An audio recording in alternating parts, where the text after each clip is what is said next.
Hello అందరికీ, ఎలా ఉన్నారు? బాగున్నారా? సో ఈరోజు మీకు ఇన్స్టెంట్గా ఎగ్ ఫ్రైడ్ రైస్ గురించి చెప్పేస్తాను. రెసిపీలోకి వెళ్ళిపోదాం. ఫస్ట్ అయితే 3 టేబుల్ స్పూన్ ఆయిల్ వేసుకుందాం. సో ఎగ్ అన్నప్పుడు మనకు కొంచెం ఆయిల్ ఎక్కువ ఉండాలి. అండ్ ఉల్లిపాయలు, పచ్చిమిరపకాయలు ఇది కొంచెం దోరగా మంచిగా వేగనివ్వండి. ఇలా ఇది వేగిపోయింది కదా. ఇప్పుడు కొంచెం కారం, మీరు కొంచెం స్పైసీగా కావాలనుకుంటే 3 టేబుల్ స్పూన్ వేసుకోండి, లేదా 2 టేబుల్ స్పూన్ వేసుకున్నా సరిపోతుంది.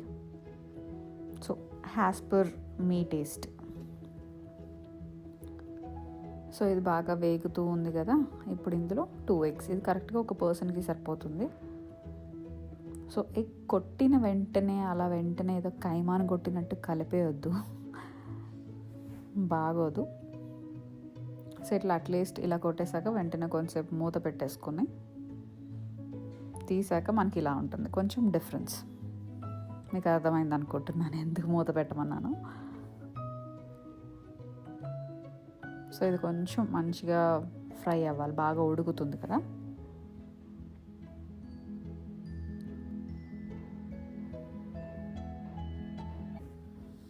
ఇది ఆల్మోస్ట్ ఉడికిపోయింది త్వరగా.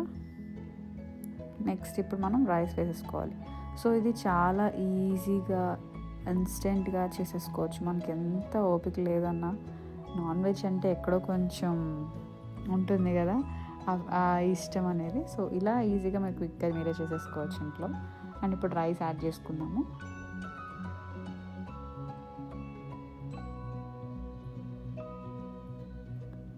అండ్ ఇప్పుడు కొంచెం సాల్ట్, సో కొంచెం ఆచి తూచి వేసుకోండి. నేను ఎన్నిసార్లు చేసినా ఆ ఉప్పు దగ్గర కొంచెం భయపడతా. తర్వాత సోయా సాస్. సో దీనివల్ల మీకు కంప్లీట్గా ఒక రెస్టారెంట్ వైబ్ అనేది వస్తుంది, ఆరోమా. అండ్ లాస్ట్లో మన ఫినిషింగ్ టచ్ కొంచెం కొత్తిమీర. ఇప్పుడు అది కలిపేసుకోవాలి మంచిగా, మనకి ఉప్పు అదంతా కలవాలి కదా.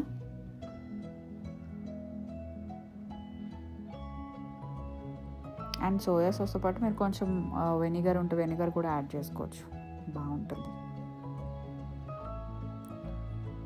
చూసారా, మీకు ఆల్మోస్ట్ మీకు బయట మనకు కలుపుతారు కదా అలాగే అనిపిస్తుంది కదా. సో చాలా ఈజీగా, చాలా క్విక్గా చేసుకోవచ్చు. మీరు తప్పకుండా ఇంట్లో ట్రై చేయండి. అండ్ ఎలా కుదిరిందో నాకు కామెంట్ చేయండి. And please do subscribe.